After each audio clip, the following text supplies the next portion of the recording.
직접 잡은 범죄자만 2천여 명인 37년차 현직 베테랑 형사이지만 예능 베테랑 권일용 뒤만 졸졸 따라다니며 예능 특훈 중인 인턴 예능캅 이대우. 야, 저거 뭐지? 이대우. 제목빛이 아주 멋집니다. 권일용 씨의 추천남 이대우 씨가 나오셨는데 아무래도 자기소개를 좀 부탁드려도 될까요? 예, 저는 37년 차 형사인 이대우 경정입니다. 네, 정정이시구나. 대령 정도 되는 그런 거. 군인으로 따지면 군인으로 치면 뭐 중령, 대령 그 정도 알고요. 그리고 저는 지금까지 한 범죄자들을 한 2,000명 조금 넘더라고요. 시험해 보니까. 야, 잡을 때마다 생각. 여기 나오면서 내가 정확하게 쉬어봤습니다. 네. 그 전까지만 해도 제가 책을 쓸 때는 네. 과연 내가 몇 명이나 잡았나 이렇게 쉬어보다가 한 1,000명 잡은 게 확인이 돼서 네. 더 의미가 없다라고 했거든요. 수 있죠. 그래서 안 쉬었는데 다시 쉬었습니다. 그랬더니 2,086명이더라고요. 많이 잡았네. 그쪽 계에서 좀 별명도 있으시다고요? 뭐 범죄 사냥꾼이라고도 그러고요. 뭐 사건을 보면 그냥 물불 가리지 않는다고 그래서 탱크캅이라는 좋네요. 권일용 씨는 혹시 별명이 그때 저는요, 권따로라고. 건따로. 따로? 따로? 왜? 그냥 따로 논다고. 좋아 보이진 않잖아. 딱 듣기도 좋아 보이진 않잖아. 건따로. 정정은 경찰이네요. 예능 단짝 표창원 씨와 비교했을 때 이대우 씨는 어떤 스타일이에요? 표창원은 입으로 형사. 네. 입으로 형사예요. 입으로 형사. 말만 형사하고 말만. 이대호는 진짜 몸으로 형사. 사실 이제 경찰대 교수셨잖아, 표창원 씨는. 몸으로 둘이 같이 많이 뛰어다녔죠. 아니, 진짜 몸이 정말로 탄탄하고. 이제 갈참이 되다 보니까 뭐 체력이 뭐 좀 떨어졌나 막 이렇게 생각할 수도 있는데 그래도 아직 제 나이에서는 아직 1등급입니다. 몇 년생이시죠? 제 66년생입니다. 아유, 야. 아, 1등급. 와. 오. 여기는 진짜 카디건에 정말 잘 어울리는데, 여기는. 저도 원래 제복이 잘 어울려요. 아니야. 전혀 그렇지 않아요. 안에 보니까. 곧 카디건을 입게 되시겠네요. 아니, 근데 진짜 몸이 아주 탄탄하시네. 저는 않습니다. 그러면 여기요, 1년 남았으면 안식년 뭐 이런 게 있나요? 경찰은 그런 게 없죠? 뭐 6개월 뭐 휴가도 주고 그러는데요. 뭐 저는 뭐 퇴직하는 그날까지 현장에 있고 싶습니다. 두 분이 동기면 동갑이세요? 나이도 비슷해요. 그래요? 어떤 지점이 궁금한지 알겠어요. 그쵸. 너무 놀랐어요. 뒤를 얘기 안 해도. 너무 놀랐어요. 뒤를 얘기 안 해도. 오랜만에 만나가지고. 그런 뜻은 아니었는데 죄송합니다. 예. 이렇게 얘기가 귀결될지 몰랐나? 아니, 오늘 라스 출연을 하셨는데 오늘 이 사람한테는 이 라스 출연이 철저하게 비밀이다. 히든아이에 같이 출연하고 있거든요. 근데 거기에서 이제 유영이가 그러는 거예요. 야, 창원이한테는 비밀로 해라. 그러면. 히든아이의 세 분이 같이 나오는데. 예. 왜냐면 대기실 같이 써요. 왜요? 혹시 토라질까봐. 아니 그래서 아니 왜 그러냐 그랬더니 야 삐져. 그걸 선호할 수 있지. 그런 의도는 아니고요. 이제 서프라이즈 한번 하려고 그러는 거죠. 예상한 방식으로. 자, 우리 저기 이대우님께서는 이범죄 전문이었다.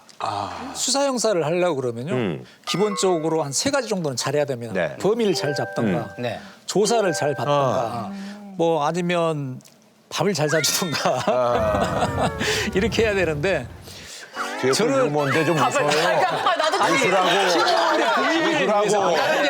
웃으라고. 분위기를 아니면 이게 선후배간에 인하가 좋든가 뭐 그런 거죠. 예. 분위기 메이커구나. 처음이다 보니까 그런 밑바탕에 아무도 돼 있는 게 없잖아요. 그래서 그 당시에는 불신검문을 좀 많이 했습니다. 피카디리 극장 뒤에 보면 네. 그 쪽방, 벌집들이 많았어요. A라는 쪽방에 들어가고 수색을 했는데 아무것도 안 나왔어요. 근데 B를 또 들어갔더니 조금 전에 봤던 애가 B 쪽방에 있는 거예요. 보니까 쌍둥이인 거예요. 그래서 이 B에 있는 쪽방을 뒤졌더니 막 장지가 반지가 막 이렇게 쌓여 있는 거예요. 소매치기들이구나. 그래서 이제 소매치기인데 술 취한 사람들을 상대로 하는 아리랑치기. 그 당시에는 아리랑치기라고 그랬는데 지금은 부축배기로 바뀌었습니다. 부축배기요. 그래서 그 형제를 잡아가니까 왜 우리 형제만 못 살게 하느냐. 우리처럼 하는 애들이 막 널려 있는데. 부지기수인데. 그래서 그날 밤에 이제 그놈들을 차에다 그 쌍둥이들을. 17인승 버스에다 태우고 걔들이 가자는 대로 가는 겁니다. 그래서 그 쌍둥이 형제가 이제 한 명이 계속 찍은 겁니다. 저놈입니다. 그러면 그놈만 쫄쫄로 따라가는 겁니다. 찍는 놈만. 그 범행하면 수갑 채워서 차에 싣고 또 이렇게 돌다가 저놈입니다. 그러면 또 쫄쫄로 따라가서 범행하면 수갑 요령이 채우고. 있으셨네. 낙지 같다. 경장님이 잡은 게 아니라 쌍둥이가 잡은 거 아닌가요? 아니 어쨌든 근데 요령이 있으신 거 이용해서. 아니야. 범죄 수법은 그렇게 그 전문가들에게 배우는 거예요. 왜냐하면 그런 루트를 알아야 범인을 잡는 맞아. 거기 때문에 그렇게 하루 저녁에 잡은 게 11명을 잡았어요. 이거 봐. 그게 뭐 11명을 수갑을 채가지고 굴비 엮듯이 딱 사무실 의기양양하게 딱 하는 거죠. 그러니까요. 예. 아유. 자, 범죄자를 쓸어버립니다. 땡크 캅이죠. 이대우 씨. 시대에 따라서 범죄의 수법도 나날이 발전하고 있다고요. 예. 제가 그 2000년대 초에 인터넷이 한참 이제 보급되는 그런 모뎀 시대였거든요. 이제 인터넷이 활성화되면서 그 인터넷에서 벌어지는 모든 범죄들이 굉장히 많습니다. 그렇죠. 요즘 거기에서 모아가지고 즉석 범행이 이루어져요. 요즘은. 예. 옛날에 그래서 뭐 이제 이제- 아는 사람들끼리 하고 그랬는데. 예, 예. 그래서 그 당시에 이제 그런 글을 남긴 사람이 있어서 야, 뭔 좋은 건수이냐? 난 빵에서 나온 지 얼마 안 됐는데. 그렇게 해서 이제 이제 그렇게 쓱 던졌습니다. 그랬더니 아, 차가 있으면 좋을 것 같다 그러는 거예요. 그래서 아, 나 대포차 저기 콤비 저기 뭐야 번고가 있는데 이제 이렇게 이야기하면 아, 그러면 잠깐 만나자. 만나서 좀 구체적으로 이야기를 해보자 그러는 거예요. 그래서 예전에 애경백화점이라고 예, 있었거든요. 있죠. 구로 쪽에. 예. 그쪽에 가가지고 뭐 7층 커피숍에서가 만났어요. 이제 저 혼자 가고 형사들은 뒤에서 멀리 포진해가지고 지켜보고 있고. 근데 한 명하고 대화했는데 3명이 나와 있는 거예요. 이제 얘들이 이제 이야기를 하는 거예요. 뭐 돈이 굉장히 많은 노 부부가 사는 데가 있다. 근데 갑자기 오늘 한번 그 범행 현장을 가보자고, 한번 답사. 보자, 답사를 한번 해보자. 그렇게 이야기를 하는 거예요. 그래서 오히려 좋잖아요. 뭐 사전에 그 범행 계획을 알 수 있다 그러면 그렇죠, 좋은 그렇죠. 거니까 제가 이제 운전을 하고 이제 그 강도 한 명은 옆좌석에 타고 2명은 뒤에 탔는데 3대인데 불안한데. 그렇게 이제 운전을 하고 뒤에 이제 우리 백업하고. 형사들은 따라 붙을 거 아니에요. 예. 형사들이 따라온 거 보고 안심하고 이렇게 운전을 하고 가는데 얘들이 서울에서 출발해가지고 계속 저쪽 지방 쪽으로 가는 거예요. 근데 어느 순간 또 내 뒤에 쫓아오던 팀원들이 안 보이기 시작하고 못 잡았어. 놓친 겁니다, 저를. 어떤 상황이 벌어질지 모르니까 이제 형사들도 긴장을 한 겁니다. 그래서 제 휴대폰에 그 실시간을 건 겁니다. 긴급으로. 그때 뭐 실시간에 뜨는 거 보니까 이게 서울 구로구에서 출발을 했는데 뭐 용인 야산으로 뜨니까 야, 이거 신분 달려나가지고 매장대로 가는 거야. 어디 묻히는구나 이렇게 그냥. 막 그렇게 하면 긴장해가지고 가는 겁니다. 근데 가서 보니까 아파트 단지예요. 그래가지고 오늘 온 김에 떡 본 김에 제사 지낸다고 범행하자고. 그냥 제끼자고. 오히려 편하네. 오히려 편하네. 나 형사인데 내가 아무리 지금 이장을 하고 들어와 있지만 얘들하고 어떻게 범행을 해요. 그래서 나름 나 빵에서 나온 지 얼마 되지도 않았고 지금 이 수많은 CCTV도 있고 그러는데 이게 하면 당장 걸릴 거 아니냐. 그러니까 나름 좀 계획을 세우자. 그렇게 해가지고 이제 유인해서 바로 범행을 안 하고 그러고 나서 이제 D-Day를 잡기로 하고 근처에 이제 국밥집에 가서 이야기하면서 쭉 이야기를 들었습니다. 그랬더니 자기들의 이제 화려한 그 전과 자기들이 했는데 안전범죄 잡히도 안 했다 무용다 막 이런 걸 이야기한 겁니다. 이거 웬 떡이야? 그러냐. 계속 듣고 있었죠. 그 이제 사무실로 돌아가가지고 이제 경찰 전산망을 통해가지고 걔들이 이야기한 내용을 막 이제 검색을 한 겁니다. 그랬더니 진짜로 그런 사건들이 있는 거예요. 실제로. 예, 실제로. 그러니까 저 범죄자들이 사람 잘 믿네. 잘 믿네. 한 번도 의심을 안 하고 그걸. 그래서 뭐 이미 여죄를 몇 건 또 밝혀냈고 더군다나 얘들은 이제 강도를 모의하잖아요. 예비나 모의 뭐 이런 것들로 체포도 할 수 있는 상황이에요.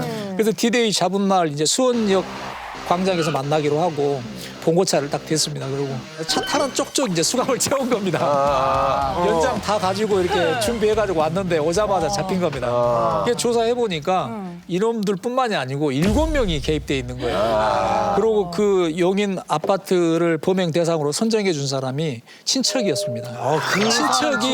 친척이 먼 친척이 교사를 해가지고 그 아파트의 노부부를 강도를 하라고 했는데 그렇듯이 범죄들이 인터넷에 모두 연결돼 있는 사건들이 꽤 많습니다. 자, 우리 한 번 물면 안 놓는 진돗개 형사 이대훈님이 생각만 해도 뼈가 아픈 미제 사건이 있으시다고요. 영화 혹시 화차 아십니까? 알죠. 맞죠? 현실판에서 그런 비슷한 일이 있었습니다. 부모가 6개월 사이에 순차적으로 그 사망을 하게 됩니다. 어머니는 불이 나가지고 사망을 하게 되고 아버지는 12층에서 떨어져가지고 추락사로 사망을 하게 됩니다.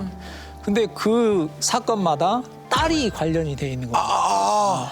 확인을 해보니까 어머니가 불에 타 죽는 날 가가지고 술자리를 마련해서 자기만 자기 아기하고만 나오고 그 부모는 그대로 불에 타서 이렇게 사망을 하게 된 거예요. 근데 부검을 했는데 수면제가 다량 나오게 된 거죠. 예. 그런데도 그게 이제 단순 변사 사건으로 처리가 된 겁니다. 그러고 나서 6개월 후에 또 다시 그 이혼한 아버지에게 찾아가가지고 그 아버지가 폐암이 걸렸는데 그 응급실에서 수술을 했어요. 이게 수술을 해가지고 입원해 있는데 굳이 다음 날 자기 여동생이 결혼한다고 병원에서 굽고 말리는 아버지를 강제 퇴원시켜가지고 갔는데 그날 새벽에 추락사신 거야? 예, 추락사로 발견이 된 겁니다. 근데 전부 다 그렇게 우연찮게 다 변사 처리가 된 거예요. 근데 그 이면에는 전부 다 보험금이 관련돼 있고 그 아버지 사망 같은 경우에는 그 암으로 받을 수 있는 게 아니고 상해로 사망했을 때만 받을 수 있는 그런 보험이 남아 있는 거예요. 그게 이제 아무래도 사건이 또 수상하다. 그래서 원점에서부터 사건 기록을 또 복사해서 분석을 한 겁니다. 그렇게 해서 이제 용의점, 범죄 혐의점 때문에 계속 불러서 조사를 하는 과정에 도망을 갑니다. 도망을 가서 여러 사람의 이름으로 생활을 하면서 또 사기 범죄를 저지른 겁니다.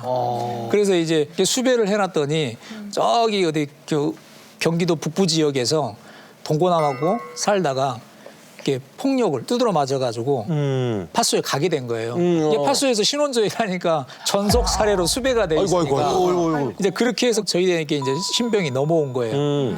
그런 범죄 혐의점에 대해서 다 이제 수사를 해가지고 영장을 쳤는데 불구속으로 계속 수사를 하라고 그런 거예요. 그렇게 해서 검찰로 이제 송치를 했는데 그 과정에서 또 도망을 가버립니다. 그래서 지금도 도망 다니고 있습니다. 지금도요? 예. 워낙 이게 자기 신분으로 사는 게 아니고 타인의 신분으로 지금 계속 그런 형태로 지금 살고 있는 것 같아요. 언젠간 잡히겠지. 그래서 반드시 잡아가지고 법정에 세우고 싶은 그런 마음이 좀 있습니다.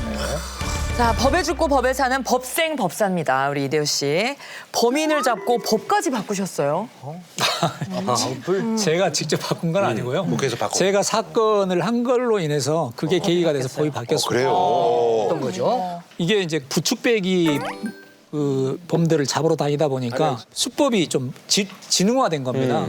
지갑을 훔치면 지갑 속에 신분이 다 들어있잖아요. 네. 그러다 보니까 통장 비밀번호인데 ARS 비밀번호 4자리를 맞추게 돼 있었어요. 그래서 무작위로 계속 할 수 있었거든요. 아, 이전에 무작위였어. 계속 됐어요? 예.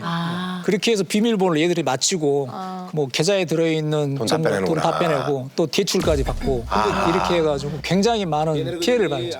근데 이 사건 이후에 무작위로 비밀번호를 조회할 수 있는 게 3회로 이제 원장님이 하신 거예요? 예. 그것 때문에 막혀가지고 몇 번 은행 갔는데. 은행 OTP 안 그러니까 경관이 때문이었어. 까먹어가지고 그래서 이제 왕창 뭐 피해를 보게 그후에 어쨌든간에 우리가 이제 어떤 비밀번호 할 때는 자기 생일이라든 이런 건 아예 그냥 입력이 안 되게 돼 있잖아요. 그렇습니다. 보통은 뭐 신용카드를 여러 개 가지고 있고 그러지만 많이 까먹어요. 비밀번호를 하나를 쓰잖아요. 네. 그래서 하나가 뚫리면 신용카드 5개 있으면 5장 다 맞아요. 박살나는 거예요. 다시 바꾸라고. 예.